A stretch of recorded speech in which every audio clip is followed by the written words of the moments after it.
Welcome to the Love Pod, where inspiration, vision, and real connection come alive. Wherever you are, you belong here. Welcome to the Love Pod, everyone. I'm your host, Nathaniel. I'm really pleased to have our special guest today, Lesley Christine, who is a metapsychology coach and emotional clearing expert. Welcome, Christine.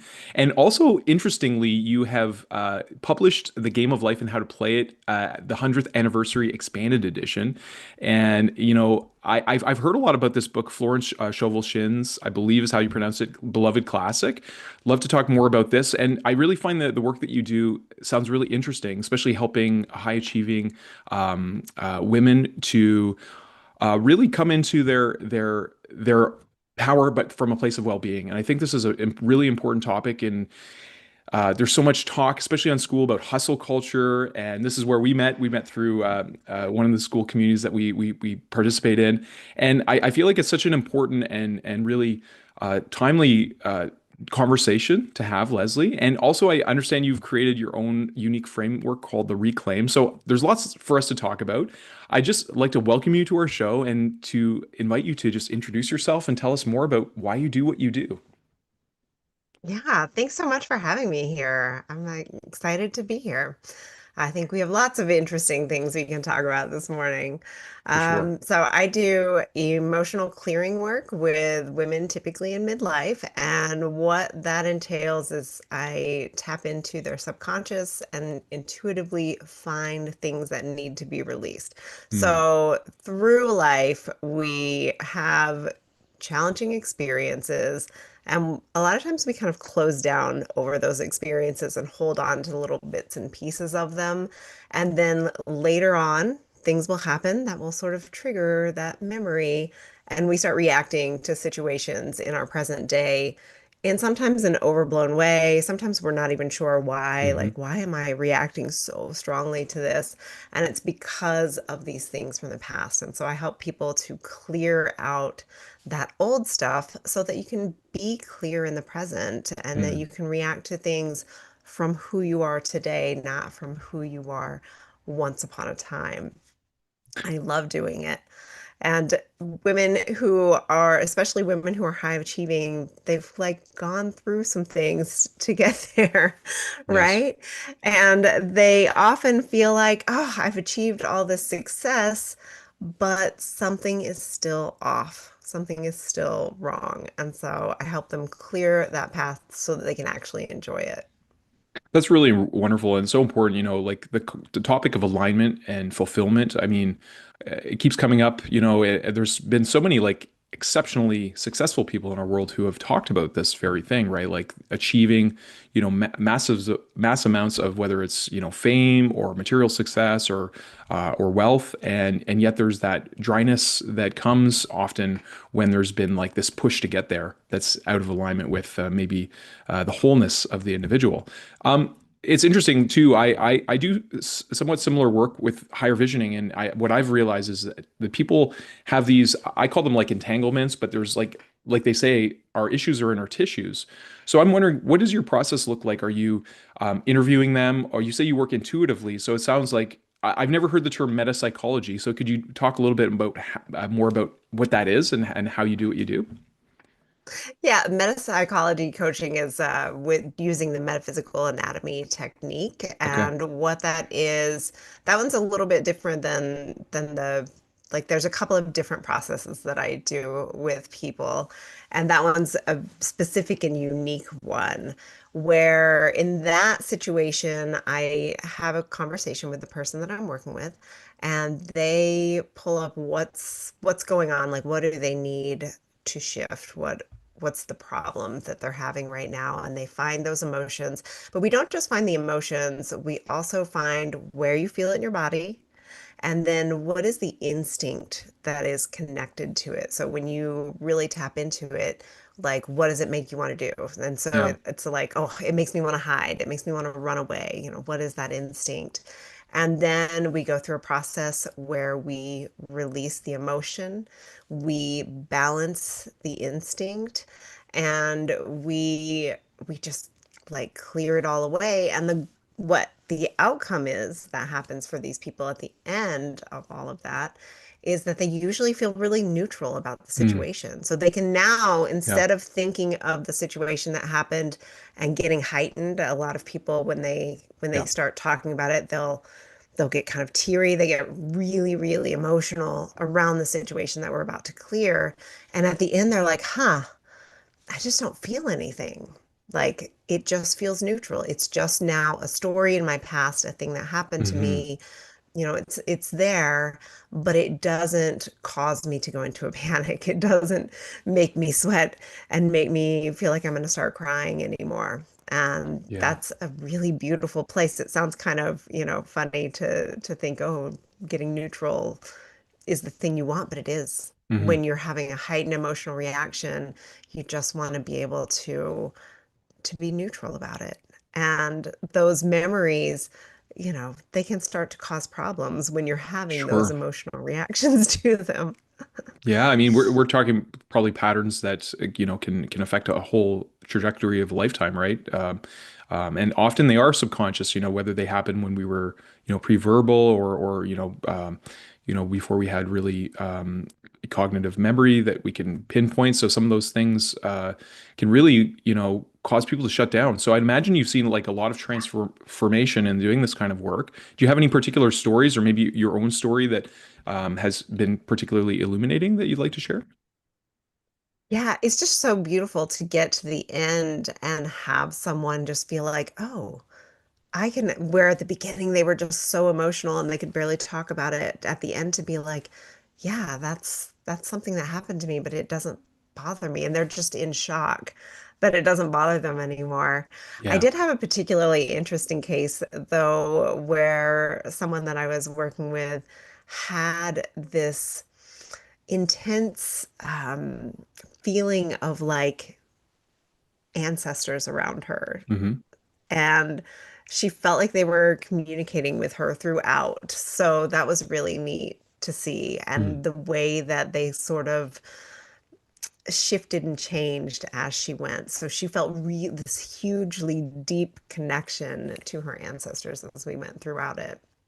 That's Um, amazing. but I do a couple of different things. So that's one process that I Yeah. do. But another one that I do is when I actually just tap in myself and I use muscle testing to ask questions and get answers. Okay. So I do have some people that don't necessarily they don't want to talk about the situation, they don't Yeah. want to pull it up. And I can just go through and find things and then release them. And what's been interesting to me in doing that, I had someone early on. This is the work that I originally started with, was where I just find things and Okay. release them. And I did it for myself because I had gotten to a point where I had achieved these things I wanted to achieve. And I was like, wait a minute. I said, once I achieve this, I'll be happy. Once I do this, I'll be happy. And then I got those things and I wasn't happy. I was still just as stressed and anxious, and Mm. things weren't the way I thought they would be. And so I was like, there's something else going on. And the only thing that I can really change is me, is what is happening inside of me. Because I had changed outside things and that didn't work. And so I kind of found someone who was doing emotional release, and I got obsessed with the idea Mm. and just started doing research and reading about all these different techniques and experimenting on myself. And then I just was so interested in it. I wanted to keep experimenting. And so I was asking other people, like, hey, can I try this on you? And just let's see if it does anything. I just want to see if I can do this for other people. And the response that I got from that was really fascinating to me. It really let me know that I was actually finding real stuff. I wasn't making any of it up, even though it felt like it at the Yeah. time. Yeah. I felt better and I knew something was happening, but I also felt like I was making it up. Yeah. But I worked with a woman that we found an emotion of abandonment from the time she was 4 to 5 years old. And I was like, oh, this could be mom dropped you off at kindergarten and you just weren't ready to go yet. You didn't want to be left.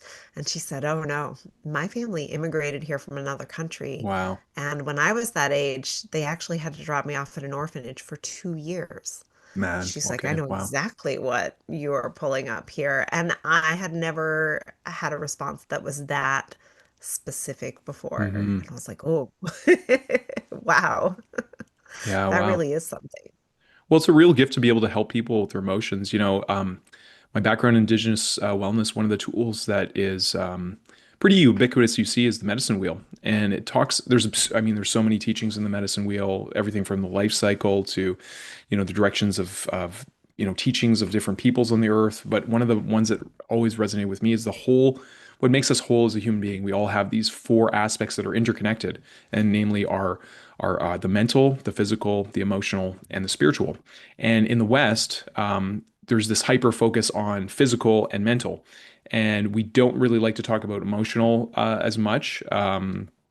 And spiritual is often just regarded as like off topic because it's religion or whatever, and people have a right to whatever their beliefs are. But those aspects are really important. So many of especially probably like the boomer generation, and like that would be my parents' generation. There was a lot of suppressed emotions, and so people get these emotions stored in. And I know my parents did their best, but often I felt like whether it was intense anger or sadness would be like squashed. And so when you learn to do that, you develop all these holding patterns, and it erupts in other ways. So it's a real gift to have someone who can help with that kind of releasing.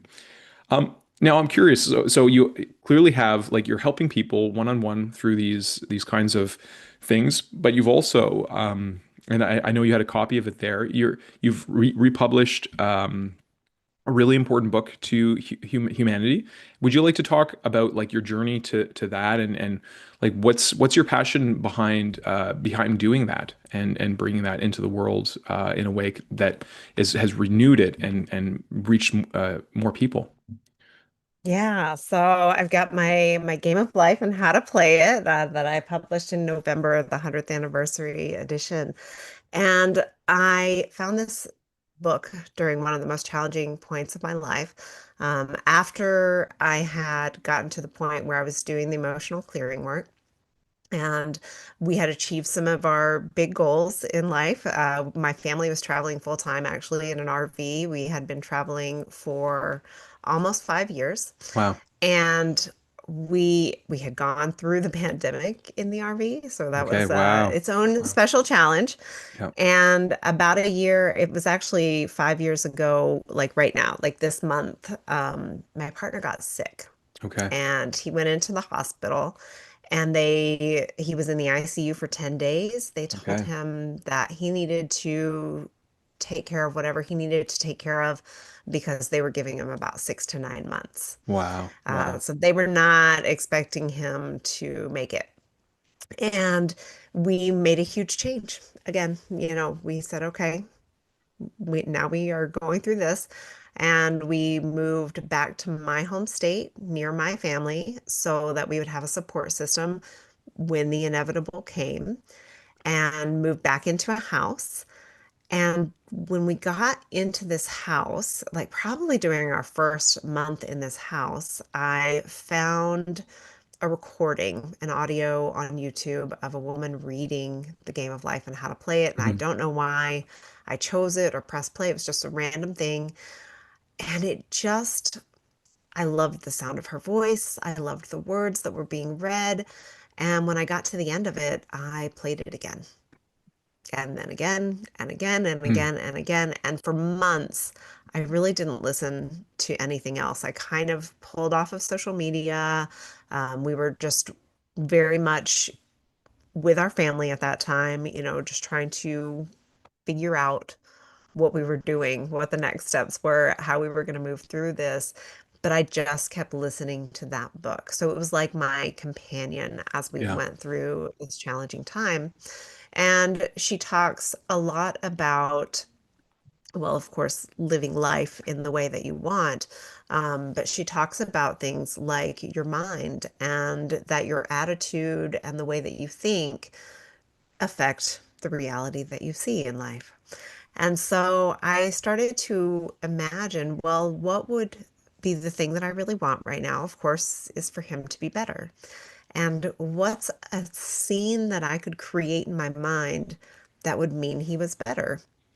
And so I imagined being in the living room and him walking out of the bedroom in the morning and me saying, "How are you doing?" This was something that already happened. This was like a daily thing. And me saying, "How are you doing?" And he would say, "I feel great. I've never felt better." And I started to imagine this little scene. It was just super short and I could just imagine it over and over again and I could really feel it, you know? And so I would lay in bed at night and I would go through the scene basically until I fell asleep. I would just keep replaying it over and over. And if my mind started to drift, I'd just pull it back and replay that scene again and again. And at random times throughout the day, I would imagine this little scene. And I probably imagined it thousands of times. It wasn't something where it was like the next day this happened. This was over the course of many months. And one day he walked out of the bedroom and I said, "How are you doing?" And he said, "I feel great. I've never felt better." Like exactly the words that I had imagined him saying. Mm. And it was just such a profound Wow. moment of like, oh my gosh. And it has been 5 years now, and he is still here and he's doing great. Amazing. So Amazing. he's still on a healing journey, always on a healing journey, but he's doing really well and we don't look at life anymore as being limited. So for a minute we had like this, oh, we really never put a whole lot of attention on you might not be here at this time of next year. Yeah. Yeah. Um, we kind of just focused on today. We have today, right? Let's Mm. just have today. And then tomorrow we have tomorrow.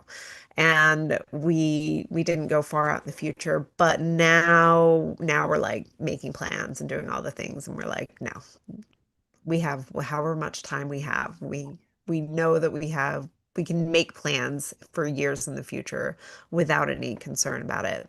And so this happened, this was like 2021. Okay. And when when we hit 2025, I went, "Oh, this book was written in 1925. Oh, wow. Like I could publish a 100th anniversary edition of it and make it the way that I want." And I had gone through in those years between that, I had gone through The Artist's Way. Are you familiar with The Artist's Yes. Way? I'm sure you are. I had gone through that with a group a couple of times. I went through it as for my first time through The Artist's Way, and then I Okay. started helping facilitate it. And one of the things that I love about The Artist's Way is, for one, I just love the size of the book. I Hmm. love that it has these big, wide margins in it. And she has different journaling prompts throughout it, and she has different activities for you to do throughout it. And I was like, I want that for the game of life. And so that's what I made. That's beautiful. I looked at the design. I like kind of took my um Artist Way book and I looked at the design and I used that as I created it and let myself be inspired by that. That's amazing. And yeah, so I just included my own stories throughout it. So I took the original text and then I included my own stories. I added a preface, an introduction. I talked about what I was trying to do with the book, why I was creating it. I added a couple of chapters at the end. She talks about the different spiritual laws, but she kind of mentions them, but she doesn't go into much detail. So I expanded them a little bit. I made an affirmation index because I just looked at it and was like, well, what would I want out of this book? Like, what meant so much to me? What was I doing? And one of the things that she has in the book is lots of affirmations that she shared with people. Okay.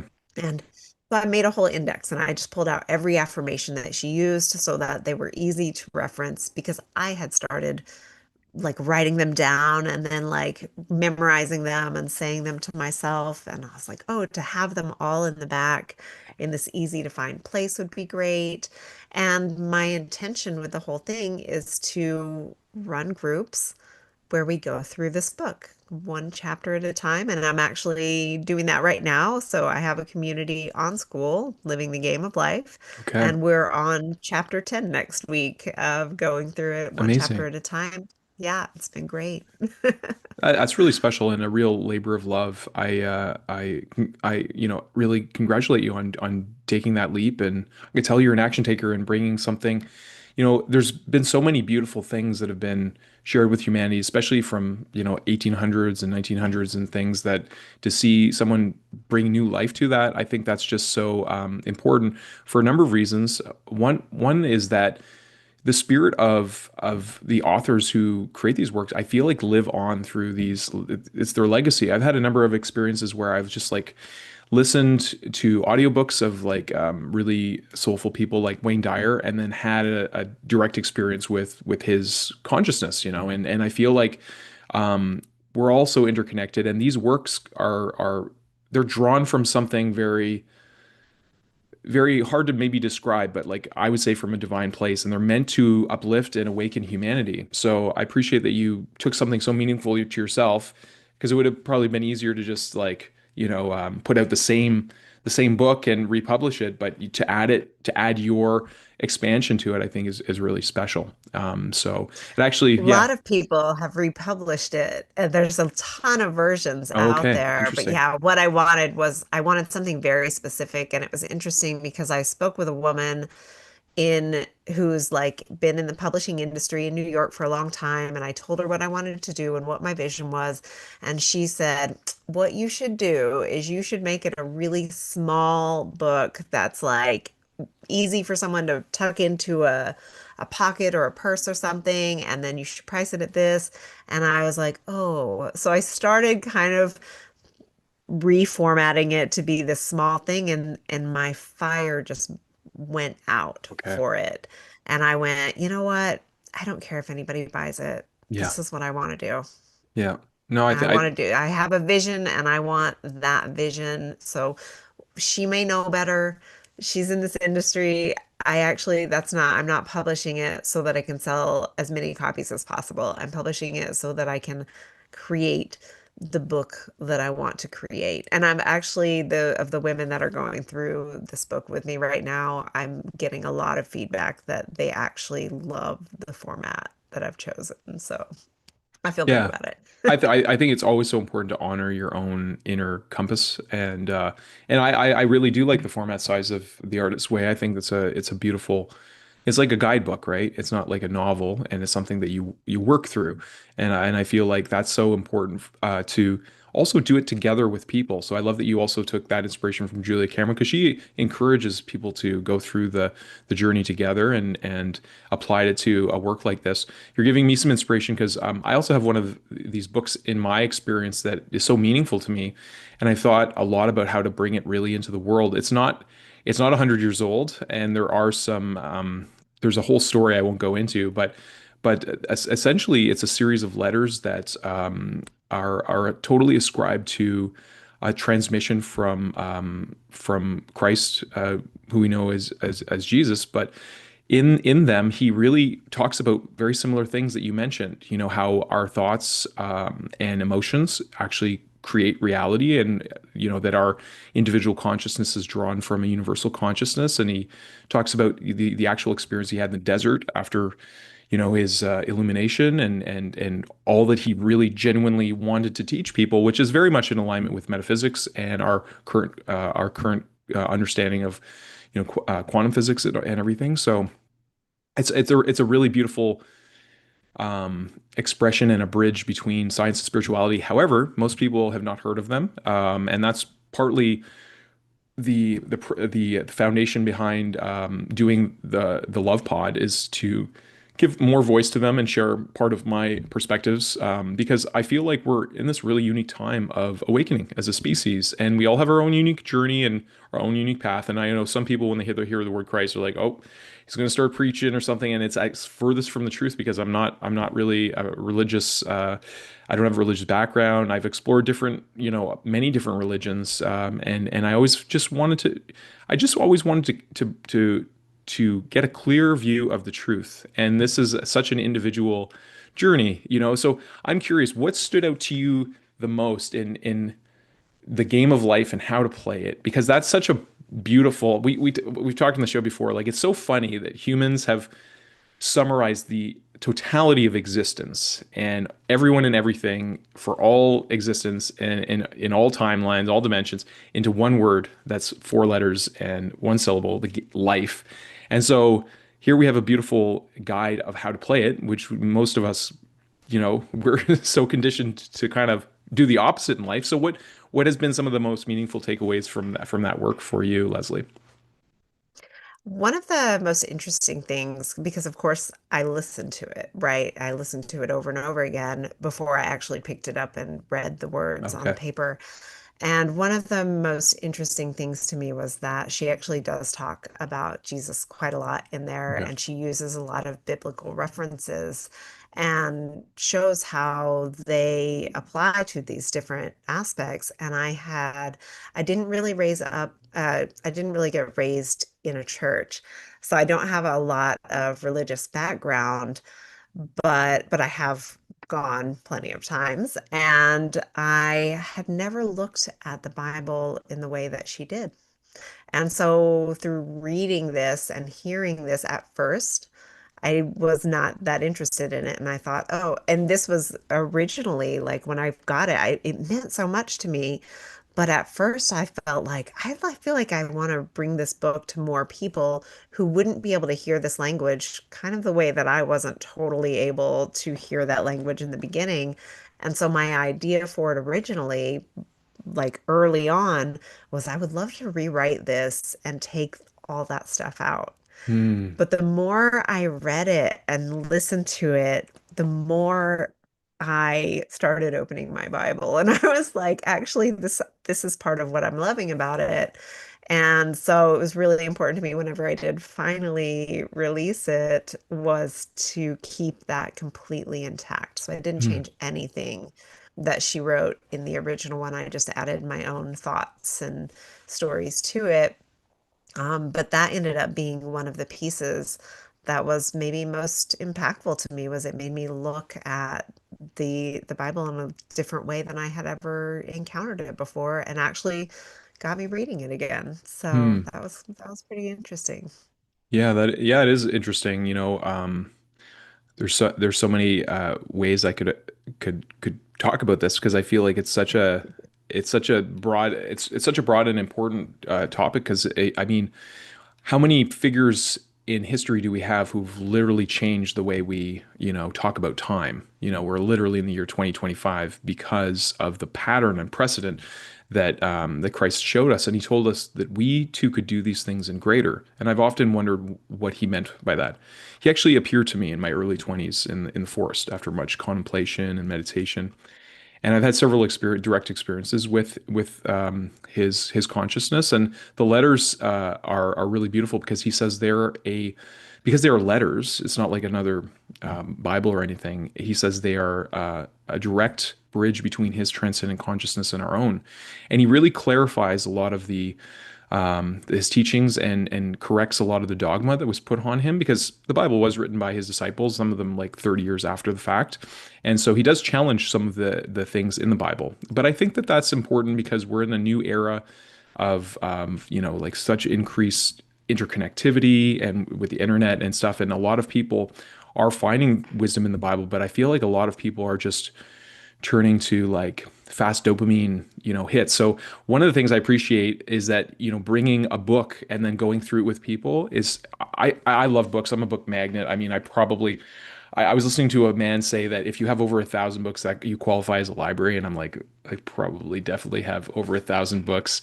And I think books are so important. They're like little portals of a condensed life that someone can put, all of their teachings into it and share such profound wisdom and change your consciousness, change your whole perception of life.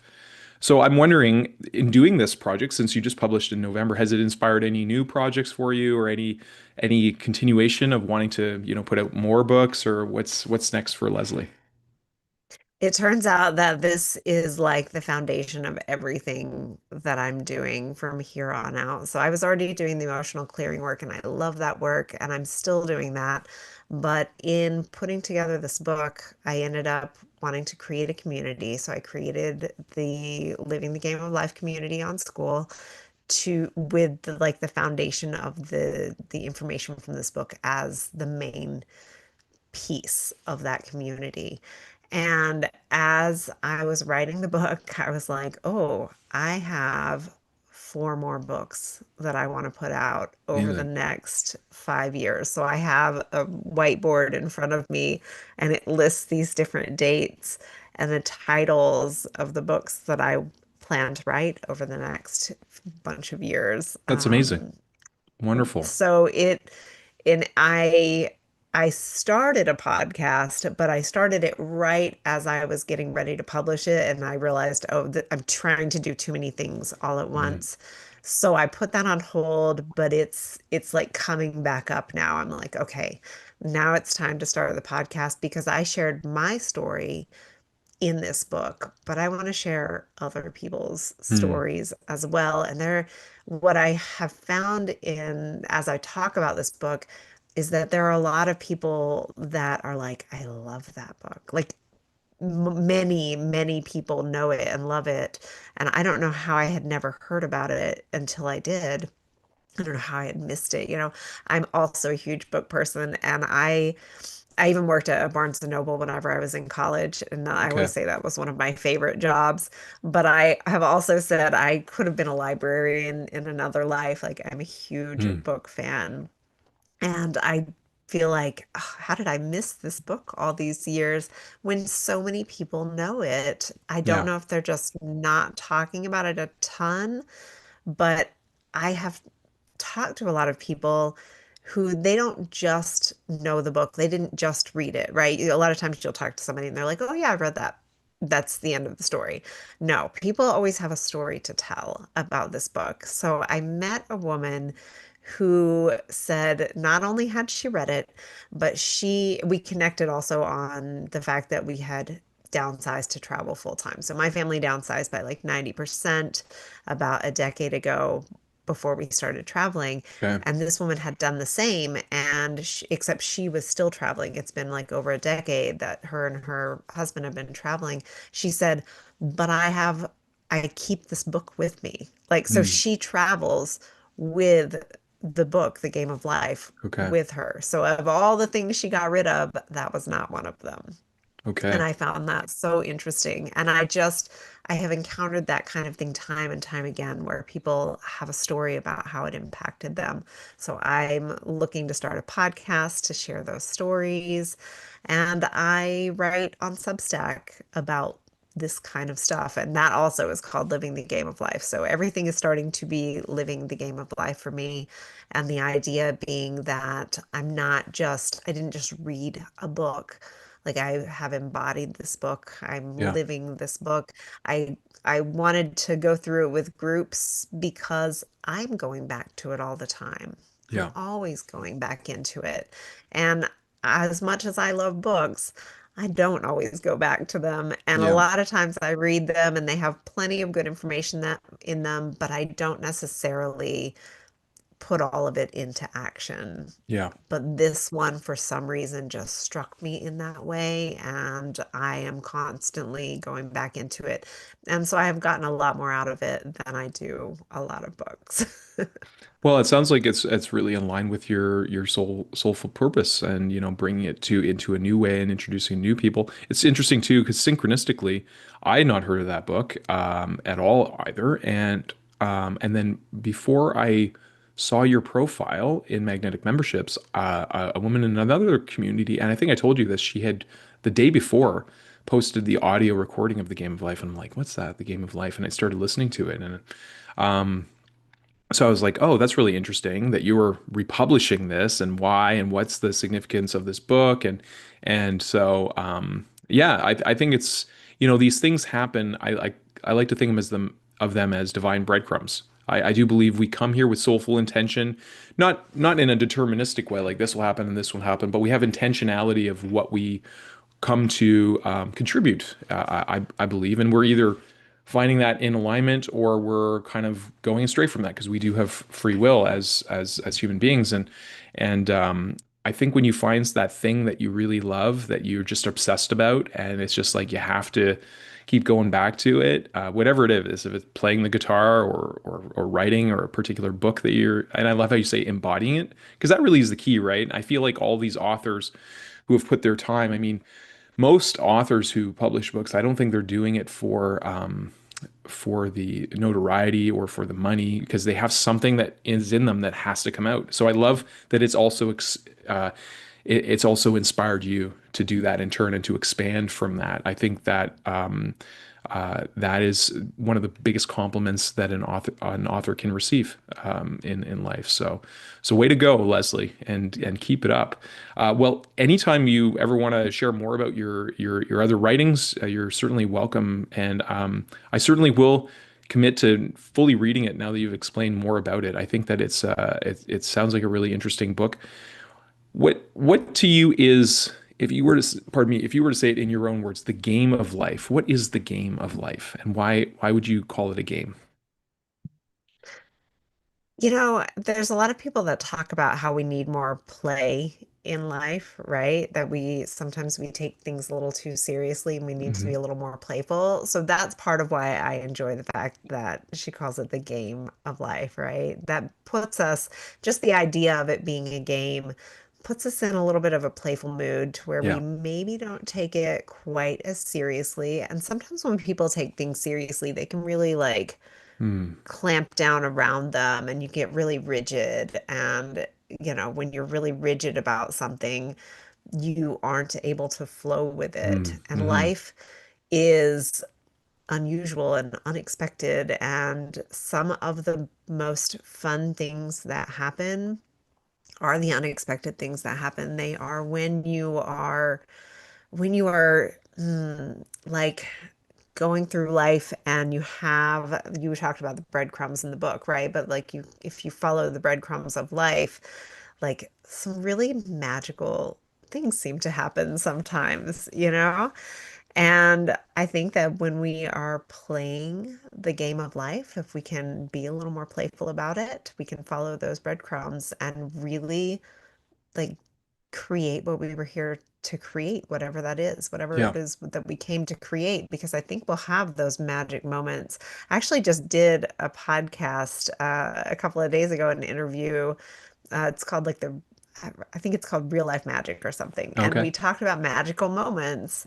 And one of the ones that I shared with her was that one of my early things that I read that kind of got me on this journey a couple decades ago was the Celestine prophecy. Hmm.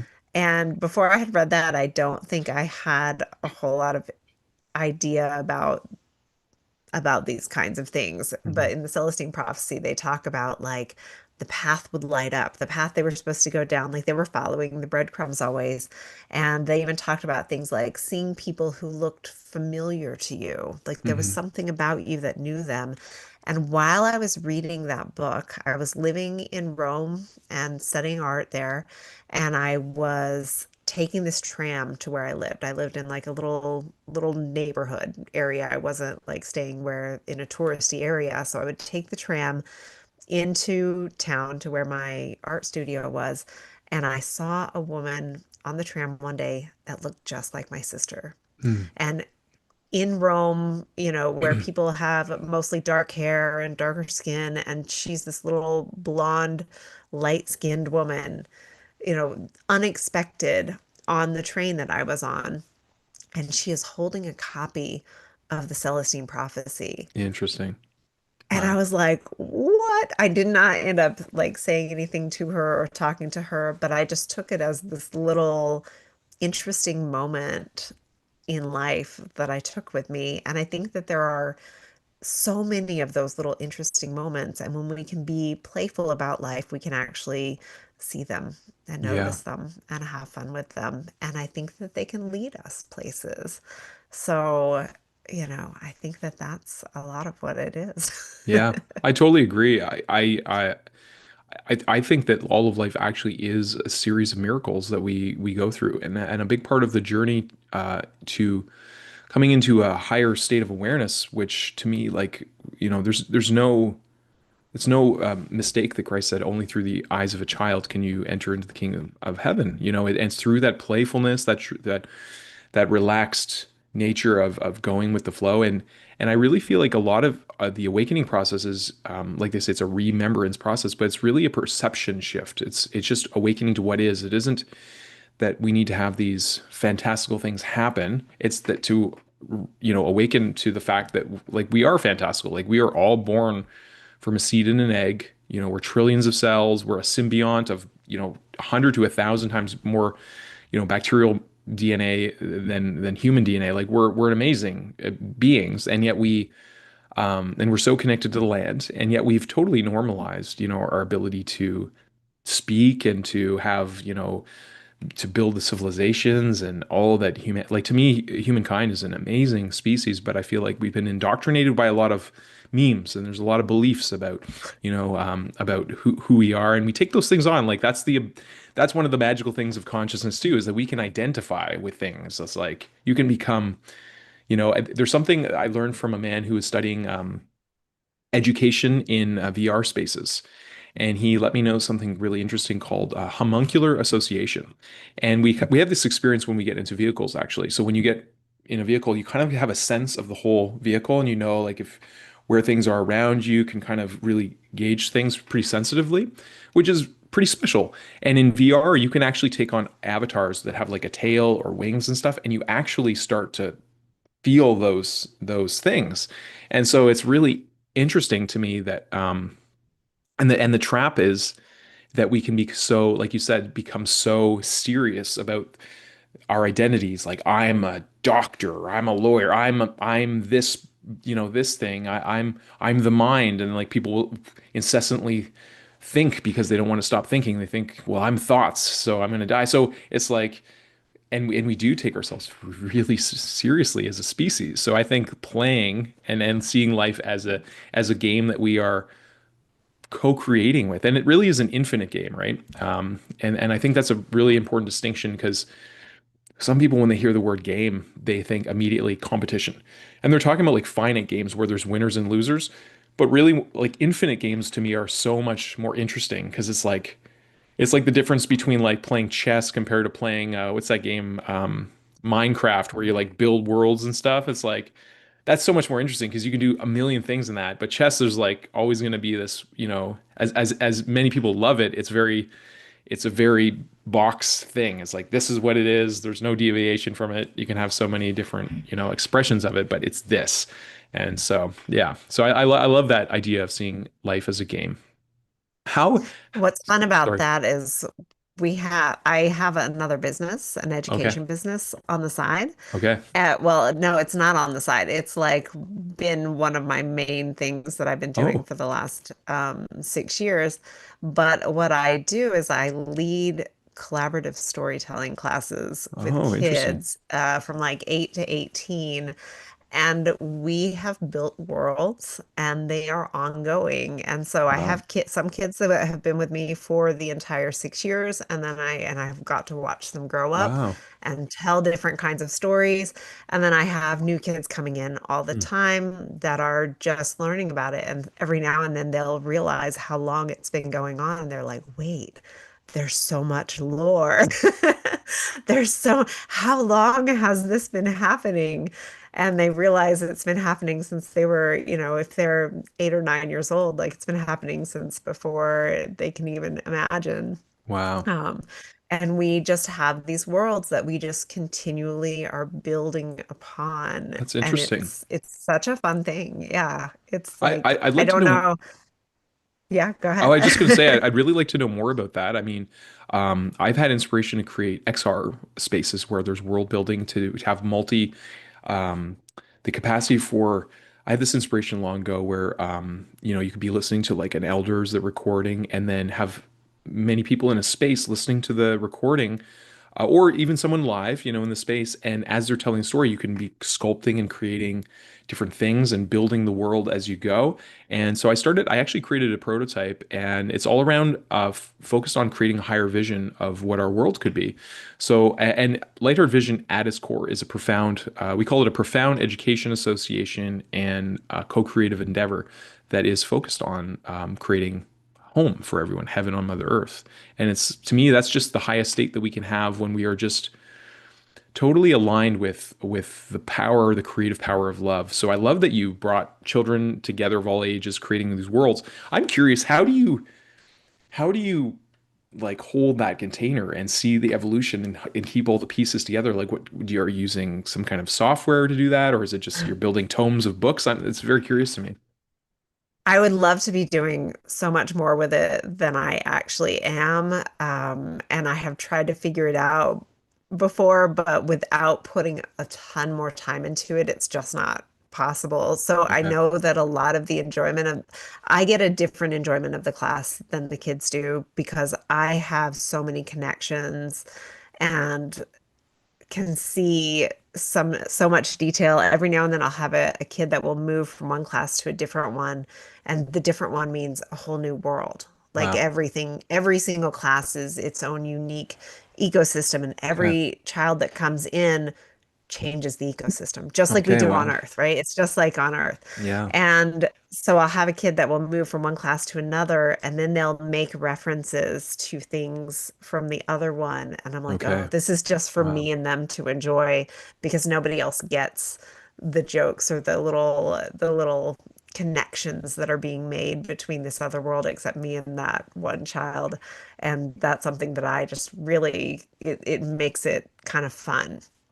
It's a Um, really but interesting way of I, creating multi-dimensional spaces. Like that's so interesting. Like these pods of children that are inventing worlds, and then some of them like literally travel between the worlds. That's really interesting. That's very cool.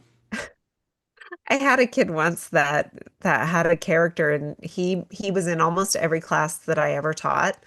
And he would stay in one for a while, and then he would move to another, and sometimes he'd be in multiple, but he never changed his character. So a lot Hmm. of them will make new characters for new spaces. His character went through all of the worlds, and so what we started to say was that he was like he'd created these wormholes, and he was this like multi-dimensional traveler going to these different worlds. And it was just me and him were the ones that knew it. And Yeah. some kids would know him from different spaces, and many of the kids knew who the character was. So I could talk about things that the character did somewhere else. I could tell kids over here about, Hmm. oh, you remember that character? He's doing this now, and they would know who it was and what was Very going cool. on. I teach these classes on a platform called OutSchool, and Okay. it's designed for kids from like 3 to 18, and it's just online classes for kids, is what it Okay. is. And it started during the pandemic because even though I was doing the emotional clearing at that point in time, everything kind of fell apart. Hmm. And my I had just started to take on clients, and immediately it was like, wait, I don't know where my income's coming in from, so I can't commit to this anymore. And I had this platform was just something that I was barely doing anything with, but I was getting emails from them that said, we're having a surge of students because all the students were sent home during the pandemic. They're like, Okay. we need more classes. Like we don't have enough to meet the demand that's out there.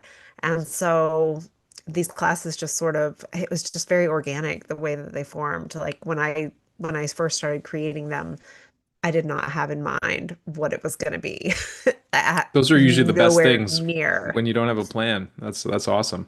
Well, I really think there's Yeah. something to me, I'm hearing like, I always thought that one of the most interesting role-playing games was like Dungeons and Dragons, and it's had a few just different iterations. But what I didn't really connect with in that game was it was often focused on, altercations and fights, and it wasn't so much about the world building. It was about like going on these ventures and going through these things. But to me, that activation of the imagination was so visceral and so vivid, doing that with some friends. And I never really went deep because I lived in the country pretty far from friends. And but I think what you're saying is so important. So one thing I learned from Nick Santonastasso, which is really inspiring, man, he was born with one arm and one finger, and he's this motivational speaker, and I've done some workshops with him, and he shared with me, one of these things that looks at the different levels of basically levels of professionalism in our world, and kind of the ceilings of what those things are. So most people go through educational institutions are, trained to be workers, like the people who work. And there's a cap on how much you could possibly make. I think it's probably usually around like 180,000, maybe 200,000 max. And then there's the next level of that is people managers, the people who organize the organizations. And usually the private school kids are conditioned to take on those roles of leadership or whatever, people management. And I think you said the cap, and I've seen is usually around like 500,000 for that job. And then the next level is communicators, whether it's like celebrity actors or news anchors or writers. And it usually the ceiling on that's much higher. It's like millions of dollars, multi millions of dollars. It depends on obviously your level of success. But then the next level, can you guess what the next level was after communicators? I don't know. I kept waiting for you to say like founders or entrepreneurs or people who are like creating things. Those are I definitely don't know. included in that, yeah. And I really like this term, and why I'm bringing it up because I think you're inspiring that in these children. It's imaginators, and people who are imaginators, they are bringing in new things into the world and that's so important and that's why entrepreneurs are so important and founders because we bring a new expression that expands a paradigm or challenges a paradigm and opens up new vistas of possibility. And I feel like children are just so rife with wanting to create and build words. We have a 2 year young little girl, and she is so adamant and learning and doing things herself. She's so imaginative. And I know that if I would put her into an institution that they would condition her. She's very strong-willed. She knows what she wants. She goes for it. But I know they would force her to sit in. So we knew this ahead of time, but we are going to be homeschooling her, and she's going to get to grow in the way that she wishes to through community building and stuff that we do. But I feel like access to this kind of worlds where there's interconnection of stories. I really would like to discuss if there's any potential to look at how I could support something like that because I feel like Lightheart Vision at its core is all around really focusing our collective vision on what is a higher vision for our world. So on that note, I'd like to ask you, Lesley, what is a Yeah. higher vision of our world, of your world from your perspective? There's so much room we have for for growth in that. I often look at some of the things, the strange things that are going on in the world, and I don't understand them because to me, especially when I look at like say a country, I'm like, we should be looking at a country as a family, that we Yeah, want our family to thrive and we want them to grow and we want them to be successful and do well. And that means every single person, you know, yeah, we want to support them all. yeah, And that isn't quite what I feel like I see happening out there. And I would love to see a world like that where everyone is thriving, where everyone is learning these things. You said you're going to homeschool your child. I'm homeschooling mine. Mine are teenagers now. So we've been homeschooling the whole time. They've beautiful. never been to a regular school, and they'll be graduating over the next couple of years. And I it was really important to me to do that for the same reasons I believe that you are saying. Yeah, I didn't want them to be stuck in this box that limits them and tells them who they can be. I yeah, wanted them to be able to figure that out. And we live in a world right now that's really unique from how it has been throughout history because we have the ability to create things that we never had the ability to create before because of this kind of connection that we yeah, have online, because we have the whole world. You know, if you were to create a business, even, 40, 50 years ago, like it would have been in your location. For the most part, for most people, it would have been the people in my community are my customers. Those are who can be my customers, and not many people went out of that.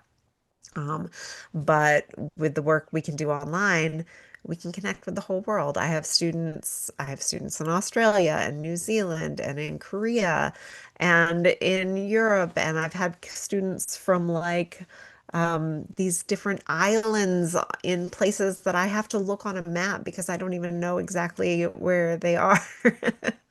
And it's so cool to be able to connect with people all around the world that makes the potential for us to create something much, much bigger and more specific and more personal to us. So I think that there's the potential right now for a lot more meaning in life. Yeah. Not that people didn't have meaning before, but like we can create meaning in a new way. Yeah. And I know through the emotional clearing work that I do, we life has not been easy for humans. Right. For most humans around the world, for most of time, life has not been easy. And so, in that emotional clearing work, one of the things that I do is I can actually connect to things that have passed down for generations and we can clear out that. Yeah. And that's part of what I love is that we're not just clearing it for you, like it's starting to impact your whole family, it impacts your family line. And I feel like we're at this really fun and unique time right now where that's acceptable, Yeah. where it's actually okay to do that kind of work, Mhm. where we're learning a lot more about it, and like we're at this time where we can clear a lot of this old stuff out and really create something new. Yeah. And I think that there's a lot of potential for what's to come in the future. And when if we look at the news, if we look at the media, the mainstream media, it looks very scary. Mhm. But I think there's actually a lot of potential for greater beauty and Oh more yeah. exciting things and more possibilities than most people can even imagine out there. Yeah. I wholeheartedly agree with you. And and I think we're seeing some big paradigm shifts too, right? When you talk about mainstream media, like, marketers have been using their knowledge of how our nervous system works for a long time, and evoking fear and polarization because that's what gets attention. And I feel like for those who are awakening to a higher vision of their life or seeing these new possibilities, they're turning away from a lot of those things and focusing on things like school and things like where it's just authentic engagement and it's based on creativity and community. And I really I agree with you. I like to think of human beings as caterpillars in our current iteration, or like we're like preteens, and we're just kind of coming into our own. And it's interesting what the letters talks about is when we've transcended the ego drive and recognize our true interconnection and oneness and go through all the vicissitudes and the challenges that the individuation that we are has to go through in order to maintain its consciousness on the highest level and to achieve mastery. He says that's when life really begins. And so I like to think of that like, what is the difference in perspective between a caterpillar and a butterfly? Like it's unimaginable the difference. It's such a quantum difference. And I was confirmed with this interestingly on the topic of butterflies. There's a woman that I found on school who confirmed this. Says she has a butterfly community where she researches butterflies. Because when we were on the island, a woman out of the blue, this was a divine breadcrumb for me. Because to me, it's always been the metamorphosis has always been interesting, and it's been like a symbol of stepping into Christ consciousness. And she told me, Nathaniel, when all caterpillars have what are called imaginal discs, and they actually store the blueprint of the butterfly, what it looked like, the colors, and everything.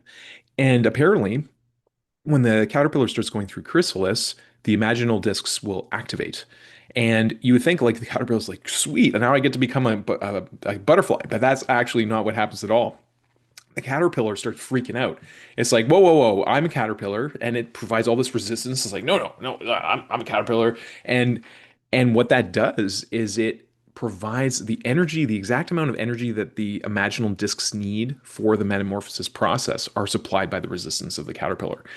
So that's when I think of all the challenges that we've been through, especially during this phase of human existence. And I think that we have gone through a collective amnesia of times that were more, maybe more harmonious and abundant. And because we are like, we went through like the dark ages and, we're in the iron ages and, like we're what the mystics in the East would call the Kali Yuga. We're in a time of forgetting.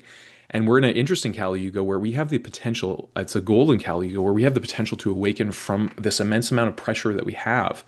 And so I truly do wonder what is possible for us when we are really in our embodiment of true masters of the game of life. I think that it's something to like go all in with, and to encourage one another, to draw us out. I feel like a lot of us, and myself included, we've been affected by those little micro traumas, being in school, told what to do, told who you are, and these beliefs that we take on. It is really time to cleanse ourselves of all these, clear them out, clear out the stuff that no longer serves us, and to reach for higher thing.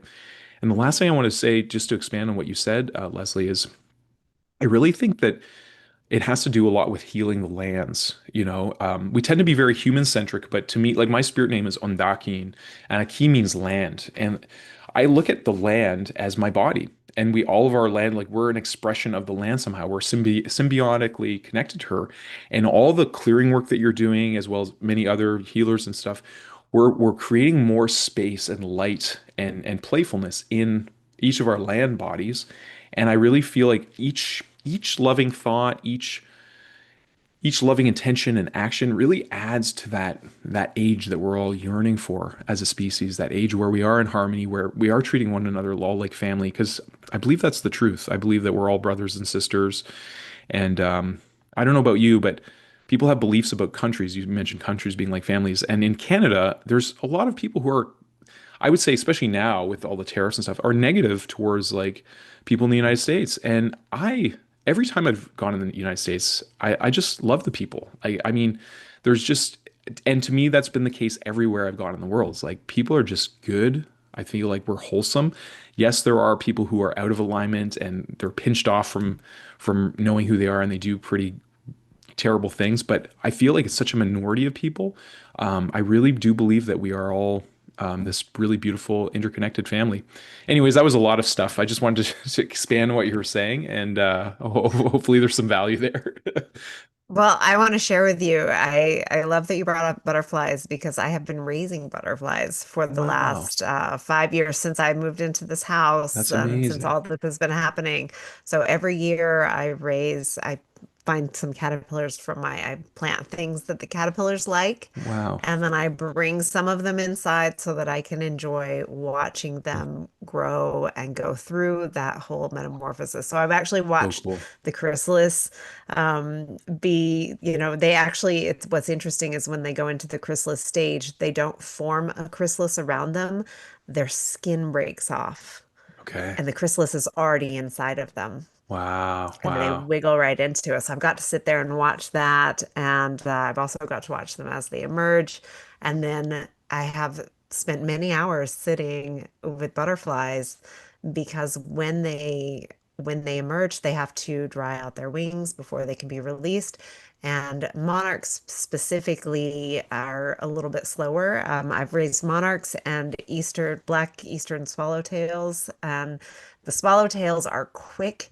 And as soon as you get them outside, they're off and, going on their way. But the monarchs aren't like that. They will sit with you for a really long time Wow. and they go when they're ready. And so I have sat outside before with the monarchs, and they just will sit there, on your finger. And I've spent some hours outside with these monarchs waiting That's for them to beautiful. be ready to go. Yeah. You're a very inspiring woman, Lesley. I really appreciate everything you do. You're such a uh, like a multi-talented and multi-dimensional healer in our world, I would say, and an inspirer. So thanks for all that you do. I think it's really incredible that you work one-on-one with people, and then you work with groups of children, and you're also, expanding people collectively through the publishing that you're doing now. It's really awesome. It's really been a pleasure having you on the show. Thank you I'm so much. yeah, thank you. I'm curious to know, where can people find you? What's the best way to connect with you, Lesley? So Substack is a place that I'm trying to write weekly. I'm not quite writing weekly there yet, but I'm working on writing weekly there. So that's a great place. I'm of course on the basics, Facebook, Instagram, and LinkedIn. But I'm trying to spend more time creating more depth with people. And I think those platforms are a little more surface level. And so the bigger depth is going to be coming through my writing on Substack, and then of course in my community, which is on school. And at some point I'll be back on YouTube again. That's awesome. That's awesome. I always love to ask our inspiring guests this one last question before we close the show is if you had a megaphone and you could talk to the whole world and everyone could hear you, what would you like to share? That anything is possible that you Mm, want, and that the things, especially that really speak to your heart, um, are probably for you. So when we see other people and we feel like, oh, that is so cool, and I wish I could do that, and we, especially when we feel a little bit of envy or jealousy, we feel those things probably because there's something there for us and we're yeah. not actually going after it right now. So just to realize that those feelings are feelings you should follow. They're not Mhm. feelings you should push away. You shouldn't feel less than because of them. They're there to actually pull you up, but you also have to have that belief in yourself Mm, and the mm. willingness to go after those things. And I think if we had more people willing to go after those things that really call to their heart, then we would be lifting everyone at the same time. What a beautiful and profound message. Really appreciate who you are and everything that you're doing, Lesley. Very inspirational. Um, Before I invite our daughter Luciana to wish us well and thank us for watching, is there anything else that you'd like to share? No, no, Okay. that was it. That was a lovely conversation. Thank you so much. I Yeah. appreciate you having me on. Thank you so much, Leslie. Blessings to you and all those you touch and help in and your wonderful family. And I really appreciate you being on the show. And to all of our listeners, highest blessings and best wishes to you all as well. For watching. Thank you for watching. Say have a great day. Have a great day. I love you. I love See you soon. you. Soon. Hey, bye. Nacho. Mwah.